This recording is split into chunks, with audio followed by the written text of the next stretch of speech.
Salut à tous. Bon, il est un peu plus de 5 heures du matin. Je pars de bonne heure, je vais aller sur le site le plus loin. Il y a pas mal de boulot à faire, les bandes enherbées, les tours de champ. Ça n'a pas été fait en plus. L'année dernière, comme c'était en tournesol, c'était pas accessible. Et les conditions météo n'ont pas permis à Toussaint, donc fin octobre, début novembre, quand j'ai semé le blé, de pouvoir passer avant pour le faire. Donc les ronces ont pris vraiment le dessus, surtout cette année qu'elles ont bien poussé. Donc on a vraiment de quoi faire.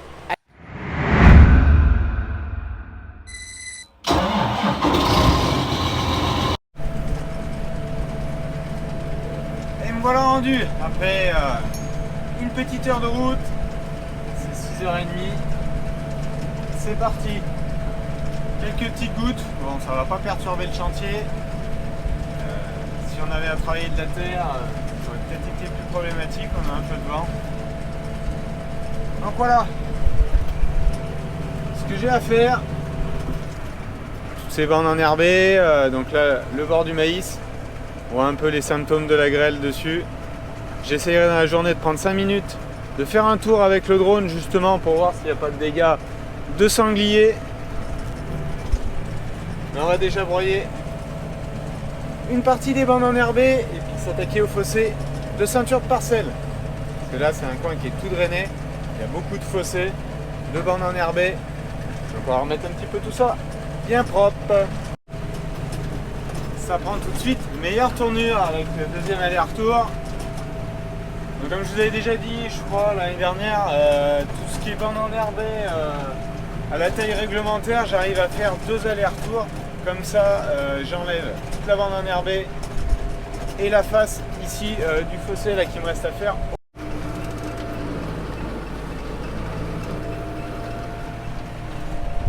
Alors là, je suis en train de faire le bord du cours d'eau. Alors là, il faut être vraiment très vigilant dans tous les fossés collecteurs de drainage, là, un peu plus gros. On a des ragondins, pas mal. Et je sais pas si vous le voyez, je roule vraiment à ras de la berge. Donc si on voit que ça veut lâcher un peu, ou s'il y a des coulées de ragondins, faire attention par rapport aux galeries et tout, que la berge ne s'effondre pas, de descendre dedans. C'est pour ça que quand je peux des fois, je le fais plutôt avec le 6810, il a plus d'assises que celui-là, et que absolument c'est obligatoire devant d'avoir une masse pour vraiment tenir, et pont avant. Quand je suis en train de faire le reste, non, mais là, pont avant. Je sais pas si vous le voyez. Encore un renard. C'est un petit, voilà, hop, il se retrouve dans le maïs. Impressionnant ce qu'il peut avoir cette année. J'en vois partout. Sur tous les sites, quand j'ai moissonné, j'en ai levé un. Ou plusieurs.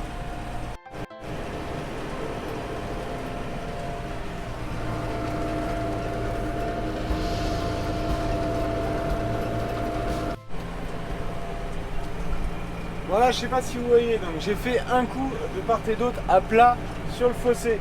Les ronces montaient de plus d'1 mètre. Et ensuite, j'attaque de faire les côtés en plusieurs fois. Et quand j'ai des ronces, le problème ça bourre. Je suis obligé de sortir, je sors des gros paquets qui font dans les limites à caler le tracteur. Voilà. Quand les gros paquets veulent rentrer, ils occupent pas mal de tracteurs. Voilà, le paquet typique que je peux sortir. Alors ce que je fais, je le sors. Comme ça après, hop, je le repasse dans le broyeur. Déjà ça évite d'obstruer dans le fossé. Et tout ce qui est grosse matière mal broyée comme ça, je la rebroie à plat dans la parcelle. Et c'est de cette façon-là nettement plus propre.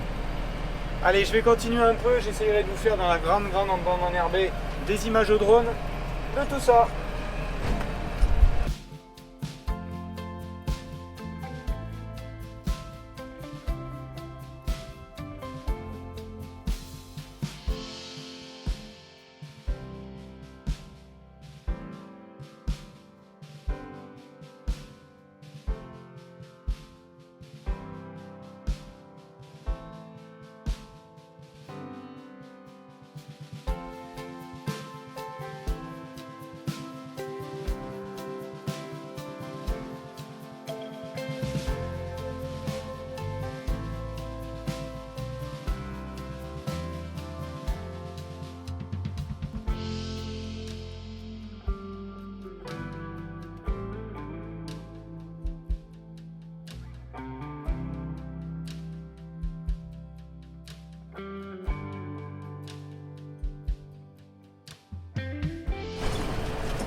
Et bien ça occupe le petit tout, ça va qu'il y ait les petites vitesses, hein, parce que là où il y a les ronces, 2, 2,5, et dans les bandes enherbées, là je suis à 5,5, mais c'est dans les plus grandes vitesses que je roule, parce que sinon ça force dans le broyeur. Bon après c'est haché menu comme vous avez vu au drone.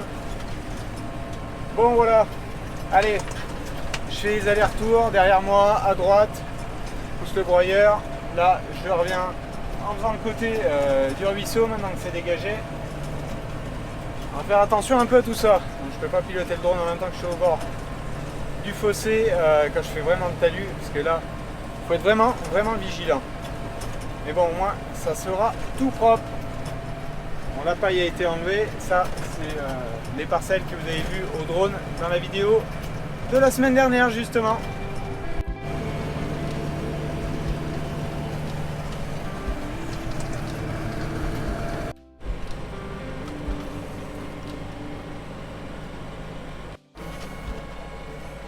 Voilà, pas sans mal, 50% du collecteur est fait. Maintenant ça me reste à faire l'autre côté, le tour du tournesol. Bon, le tour du tournesol, il y a de la bande enherbée parce qu'il y a des ruisseaux partout. Donc je fais tout le tour. Donc il y en a 19 hectares de tournesol et ça fait 2 km le tour.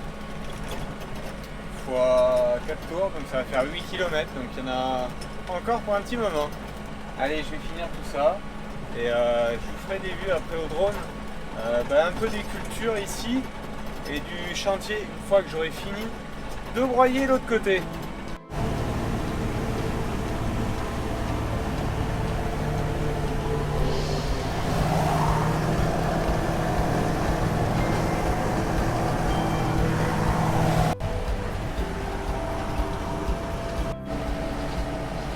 Bon, ça avance doucement, mais sûrement. Allez, ça me reste à faire un tour dans ce sens-là, un tour dans l'autre sens pour rattraper ce qui est côté tournesol. Et j'aurai fini ce gros morceau-là. Après, ça me reste un petit peu à faire autour des bâtiments d'exploit là. Et puis ça sera bon. Ensuite, j'en ai 1h30, 2 heures de travail vers la ferme. Il faut que je remonte à la ferme et j'aurai terminé les broyages. Ça sera propre et en ligne.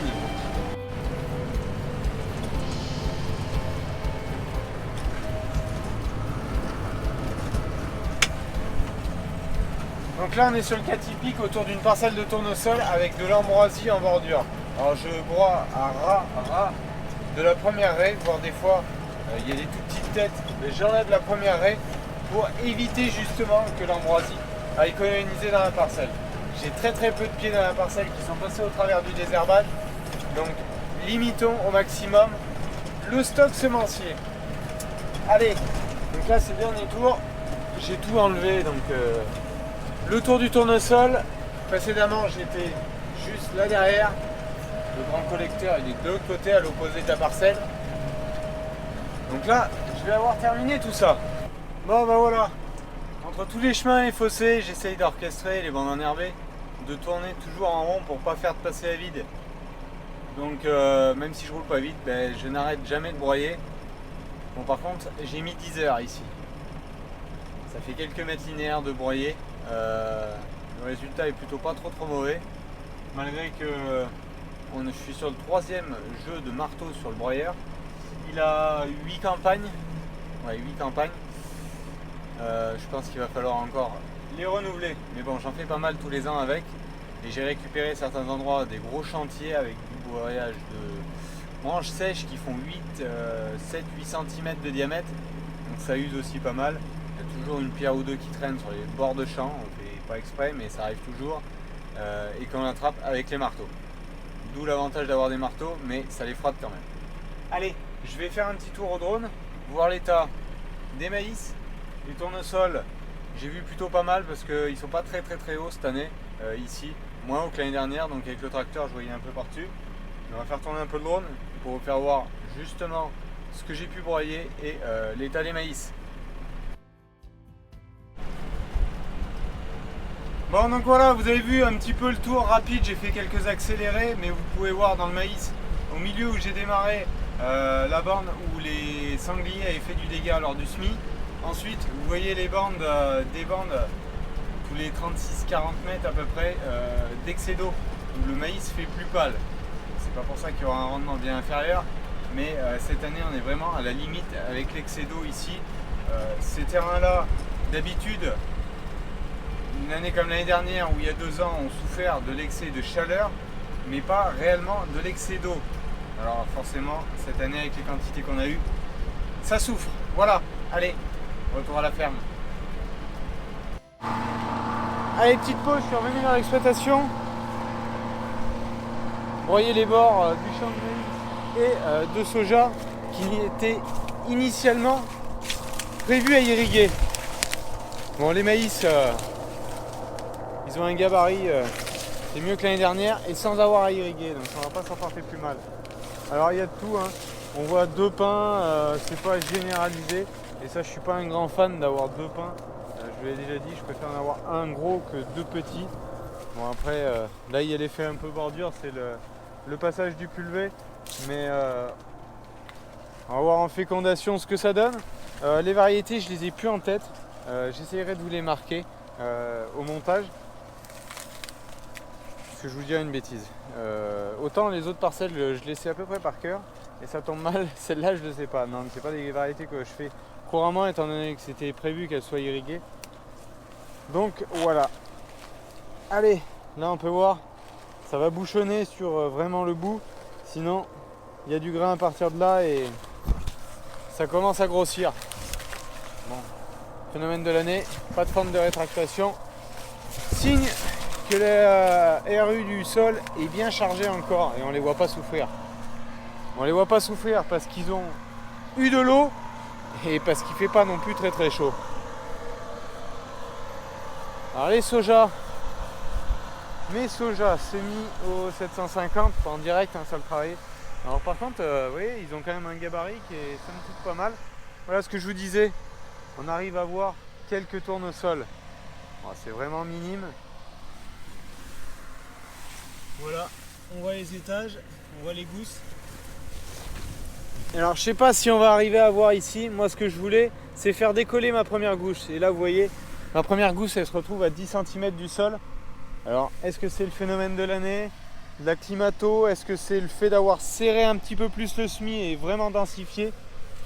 Mais bon, ils sont quand même beaucoup plus denses que l'année dernière, beaucoup plus hauts aussi, mais plus en retard. Il y a encore, vous voyez, des fleurs qui arrivent là, donc bon, ça se ramassera quand ça sera mûr, mais ça va pas être une récolte très très précoce. Vous voyez, le champ est plutôt très uniforme, et je sais pas si vous vous souvenez, ici là en face de la station d'irrigation qui est là, c'est là qu'il y en avait 1,5 hectare qui est resté sous l'eau pendant une semaine, et finalement il accuse pas tant le coup que ça. On verra. Allez, poursuivant.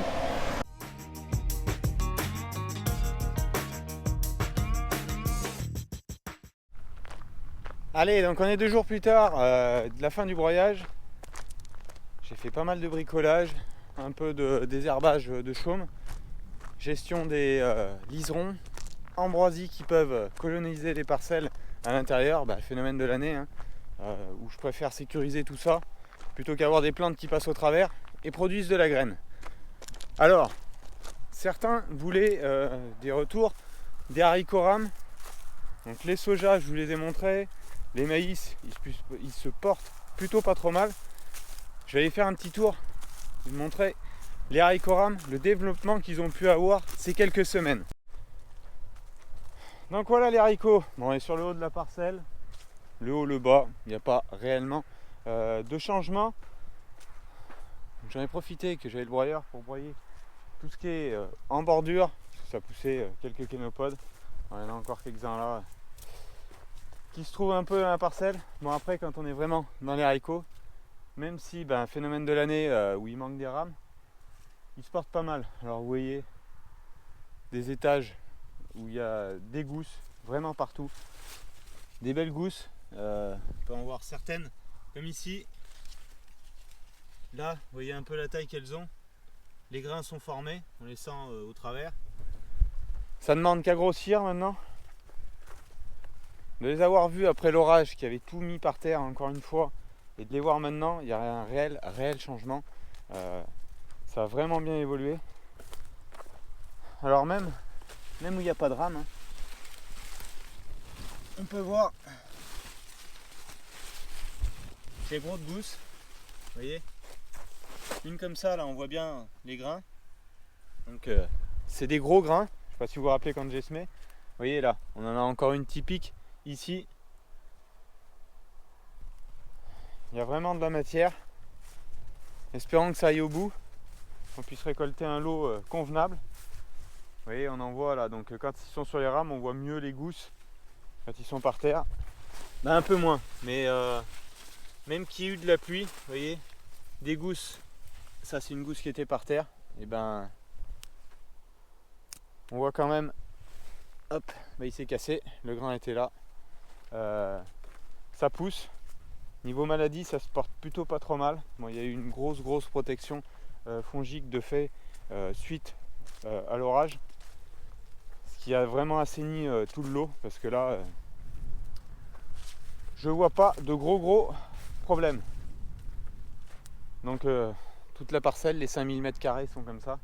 Alors il y en a une partie qui n'est pas palissée sur le haut, on peut aller voir tout ça.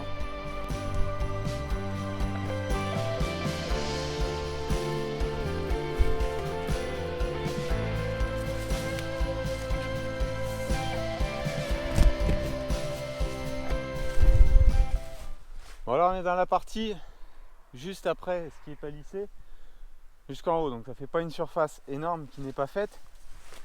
Ça permet de faire un test involontaire, mais de faire un test. Et là vous pouvez voir, hein, il y a aussi gros de gouttes, on en voit vraiment partout.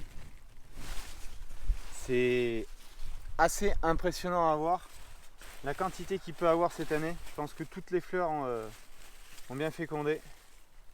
Alors voilà, on peut en trouver un comme ça. Mais c'est le premier que je trouve, sinon il n'y en a pas énormément. Ils sont tous plus ou moins perchés dans la végétation. Même si c'est plutôt resté vraiment par terre. Mais il faut faire attention, je viens de marcher dedans. Parce qu'il y a du fil. Non mais vous voyez, il y a des belles gousses. Hein.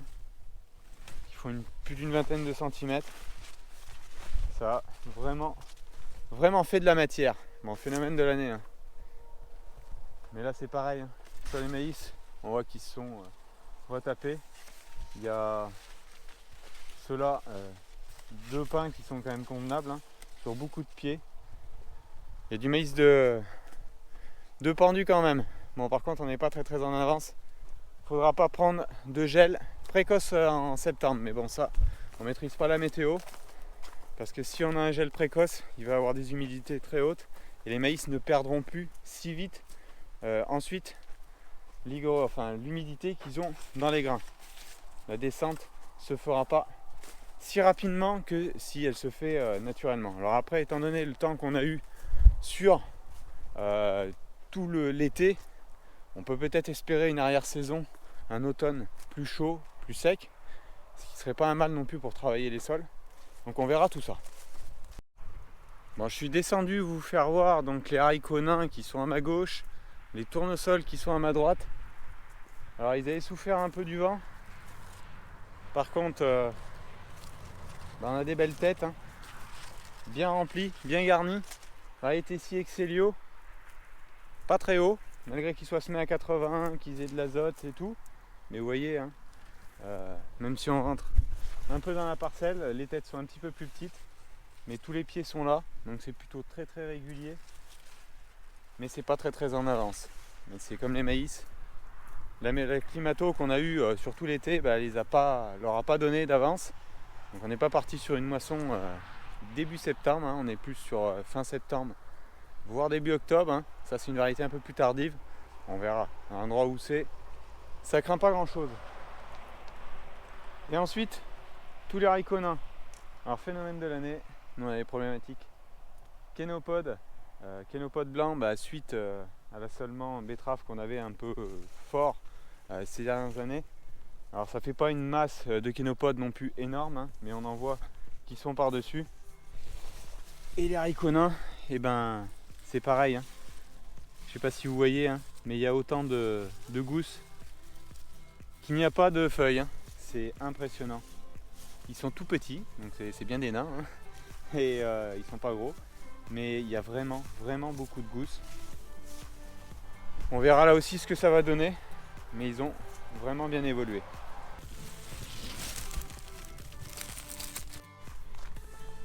Donc voilà un peu le retour de certains qui voulaient voir les haricots où ça en était. Donc vous avez vu que ça a quand même pas mal évolué. Malgré une météo qui n'est pas très poussante. Enfin, en même temps c'est toujours mieux que si on avait 35 degrés. Mais ça donne pas de précocité à tout ça. On verra après la météo qu'on aura courant septembre. Pour août, ça va rester plutôt comme ça, gris, pas trop chaud. Donc on verra tout ça. Moi je vous dis à la prochaine pour la suite des travaux, les déchômages qui devraient attaquer, un peu comment je m'oriente pour la campagne prochaine en termes de travail du sol. On va s'adapter par rapport à la météo. Mais on verra tout ça. Allez, bonne semaine à vous tous et puis à la prochaine. Ciao, bye bye.